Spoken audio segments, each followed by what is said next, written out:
Olá, queridas mães, tudo bem com vocês? Já se inscreveram no canal? Já conhecem o canal? Você já viu quanto conteúdo tem aqui para expandir sua consciência, para mudar os conceitos sobre educação? E tem cada técnica, você já viu? Já assistiu?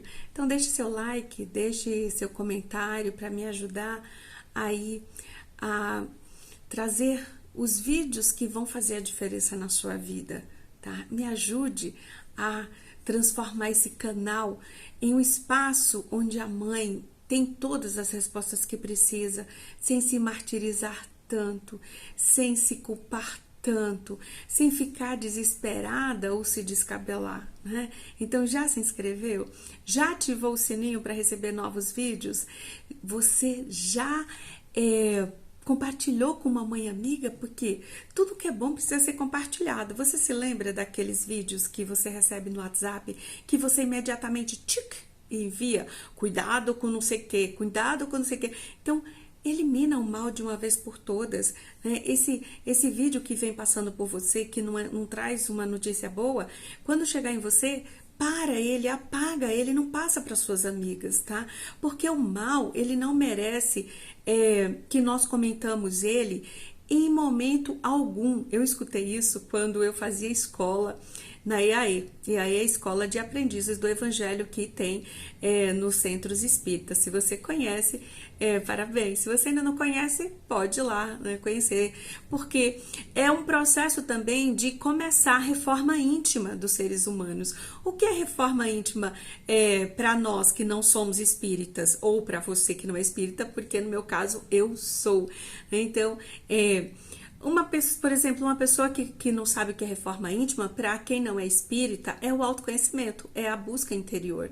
E hoje nós sabemos que a medicina tradicional não tem todas as respostas que é necessário, por exemplo, para curar um transtorno, para curar um comportamento, para eliminar, no caso, o comportamento, para mudar a sua vida, para dizer que você é a melhor mãe do mundo do teu filho, enquanto que tem no autoconhecimento, independente de você ser espírita ou não, ou ter outra religião ali que trabalhe o autoconhecimento, é necessário que você comece a se autoconhecer. E eu digo para você, quando você começa a assistir os meus vídeos, se conecta a mim, começa a me seguir, começa a me acompanhar, eu digo para você, adote um caderno. Adote um caderno porque primeiro Deus, depois um terapeuta ou um psicólogo, a Rosélia Cruz, e depois o caderno, tá? O caderno vai te acompanhar aí para você descobrir quem é você, qual é o pensamento que todo dia você pensa, que é esse pensamento que está fazendo você ter essa vida de escassez, de pobreza. E eu não digo em relação só a dinheiro,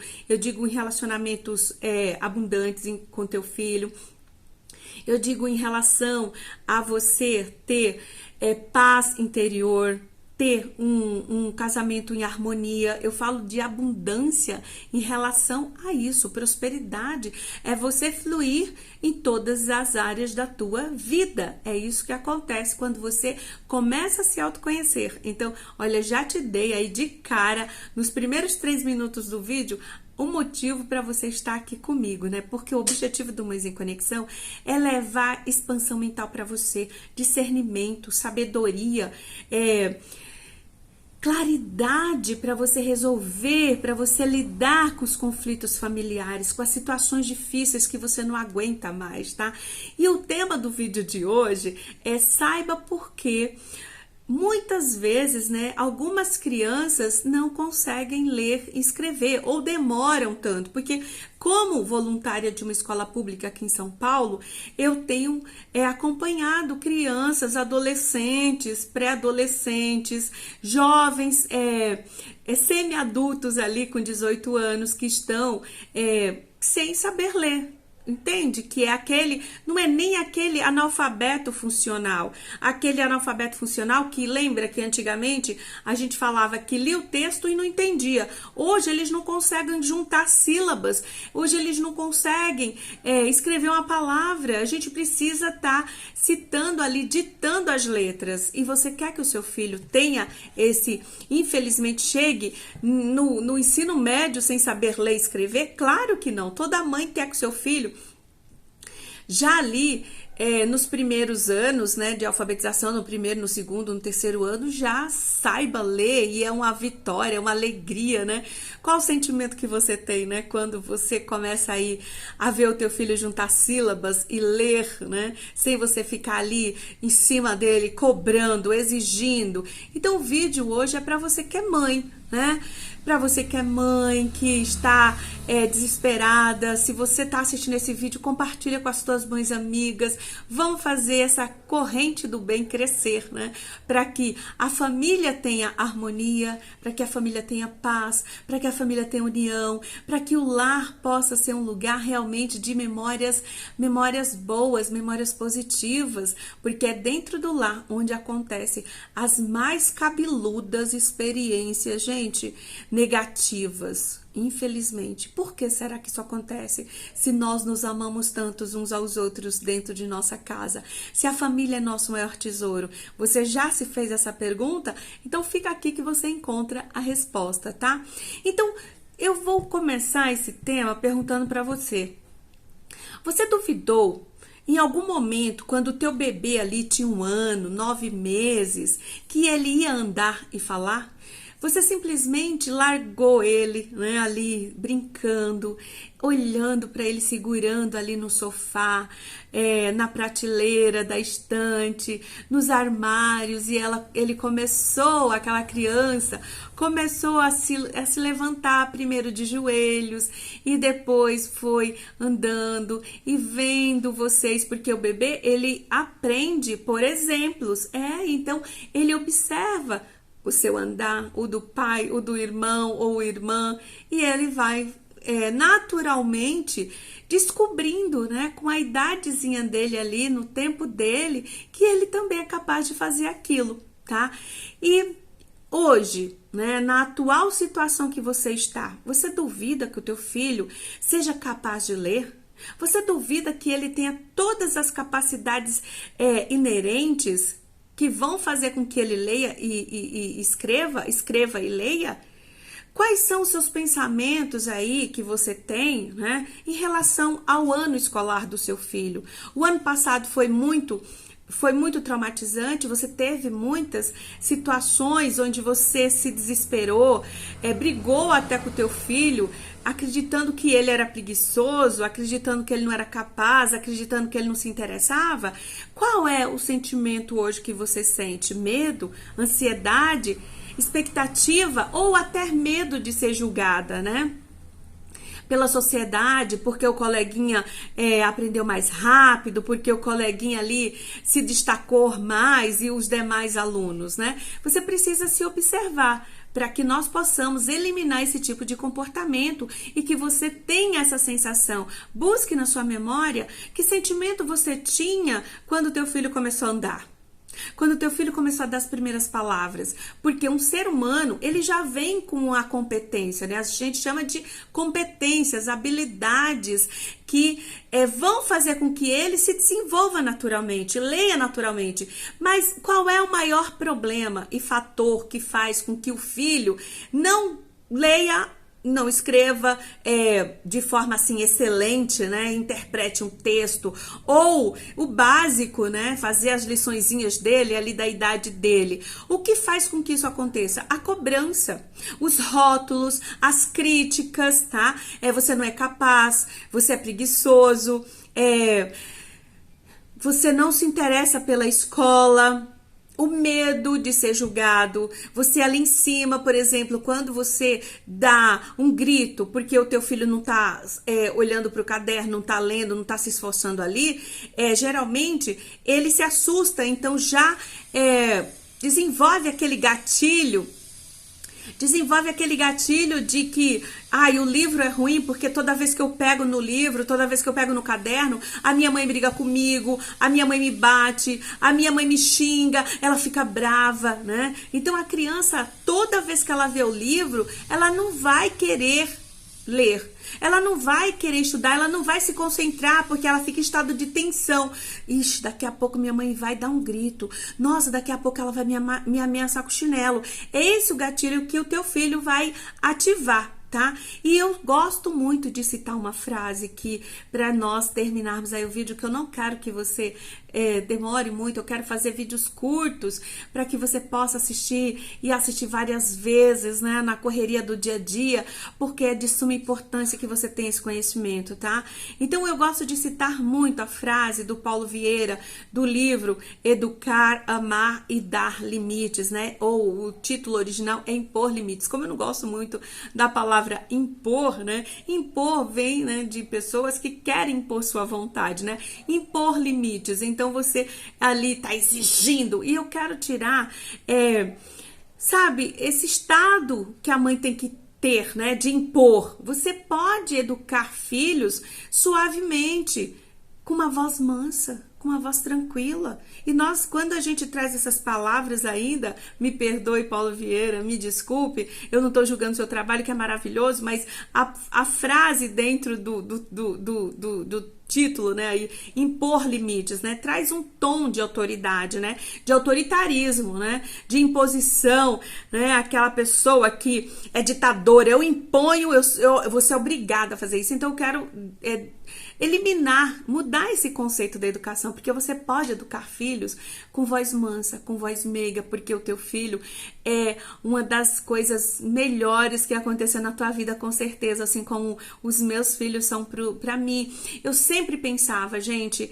por que eu amo os meus filhos? Por que eu sou capaz de dar minha vida? E era um ambiente de tantos conflitos que eu vivia, de ser muitas vezes ali evitada, porque eu só cobrava, eu só exigia, eu só impunha, né? Então, o texto, né, o título pode ser Educar, Amar e Dar Limites, né? Assim, e convidar a ter limites, ou disciplina, né, que é mais suave ali, tá? Então, independente disso, o título, gente, é Educar, Amar e Impor Limites, se você quiser ir adquirir o livro, tá? Então, ele diz: se todas as crianças aprendessem a andar e a falar, né, da forma que aprendem a ler e escrever, existiriam muitas pessoas mancas e gagas na sociedade ou no planeta. Então, ele diz que a nossa forma, nós mães, ele nos faz um elogio, as mães, né, que ensinam seus filhos a andar e a falar de forma natural, esperando o seu tempo. Você espera até 3 anos, né? 3, 4 anos. Eu acho que com 3 você já começa a buscar ajuda. Com 2,5 você começa a buscar ajuda, né? Porque a criança, ela tem aquele tempo, né? Aí você vai no pediatra e conversa, se for o caso de mais de 2 anos ali, né? Aí você fica preocupada, você vai no pediatra e o pediatra, espera mais um tempinho, e você sossega, né? Então eu quero que você pense nesse momento, que o teu filho começou a falar, eu tô com o meu sobrinho, o Isaac, que tem 2 aninhos, e ele tá falando tudo, ele tem 2 anos e 2 meses, e ele fala tudo, e ele anda, e tá uma maravilha de criança. Então, eu sei que existem exceções, né? Como eu tô dizendo, que tem crianças que demoram um pouquinho mais, ali até os 4 anos ou mais, né? Eu tô atendo jovens, um jovem que ele tava apresentando gagueira na escola, e ele tinha demorado a falar, né? Ele demorou a falar, e quando ele falou, ele começou a falar pelos cotovelos e em casa, na escola, porque em casa todo mundo amava, né? Porque ele não falava. Então, quando ele começou a falar, a mãe, a avó, o pai, as irmãs ali amavam ouvir eles. Só que no contexto escolar, não. Então, ele começou a ser criticado porque ele falava demais. Menino que parece que tomou água de chocalho, né? Tomou água de chocalho, né? Isso que a gente ouvia, pelo menos eu ouvia no Nordeste. Então, ele começou, teve um dia que fizeram algo com ele, ali ele foi castigado, e ele diz que ele infelizmente sofreu um tipo ali de punição, de castigo na escola, e ele começou a ficar gago, né? E já levaram ele vários especialistas e não tinha um retorno. Aí, quando ele começou a passar comigo, ele começou a entender que aquele estado de gagueira só acontecia quando ele ficava nervoso, quando ele se expunha, porque ele acreditava ali que as pessoas iriam criticar ele porque ele estava falando, ele ativava aquele gatilho, olha só, né? Então eu peço para você, tenha paciência, desenvolva a paciência, mas não é aquela paciência que fica ali, Rosélia, eu fico respirando, não, você tem que se acalmar. Lembra? Quando você começou a ver o seu filho dar os primeiros passinhos, você foi vendo a evolução dele com calma, estimulando ele, dizendo, vem pra mamãe, vem. Então é isso que você precisa fazer com seu filho, deixa ele à vontade. Lê aquela placa na rua pra mamãe. Que letras são aquelas? Você precisa buscar estímulo para o teu filho e de forma calma, tranquila, na certeza de que ele tem todas as capacidades, competências, habilidades para ler e escrever, tá? Então, se você agir dessa forma com teu filho, você vai aí desenvolver muito mais carinho, carisma, empatia, compaixão por essa criança, que vai se desenvolver naturalmente, tá? Então, a frase pra gente finalizar o vídeo é: se todas as crianças aprendessem a andar e a falar da forma que aprendem a ler e escrever, haveriam muitas, mas muitas, milhares de pessoas no planeta gagas e mancas. Então, vale a pena você refletir antes de começar a cobrar do teu filho. E eu te digo mais, se você diz, Rosélia, mas se eu não mando, ele não faz. Se eu não obrigo, ele não faz. Eu te digo com propriedade que quando você manda o teu filho, quando você impõe, quando você obriga, você está ativando ali um gatilho no teu filho contra a escola, contra os estudos, contra tudo que se refere à leitura. Olha quantas pessoas no Brasil ou no mundo gostam de ler, né? Olha para a estatística de como o brasileiro lê, gosta de ler. Qual é a frase que você mais escuta em relação à escola ou à leitura? Isso vem dessa nossa atitude como pais, de obrigar o filho a fazer isso, de obrigar o filho a estudar, a abrir livros, a abrir cadernos, tá? Então reflita sobre essa frase que eu te disse aqui hoje, que eu citei para você. Reflita nas tuas atitudes em relação ao seu filho. E deixe um comentário aqui no vídeo, deixe sua sugestão para o próximo vídeo, que eu vou ficar muito feliz em contribuir com você, tá bom? E um imenso beijo.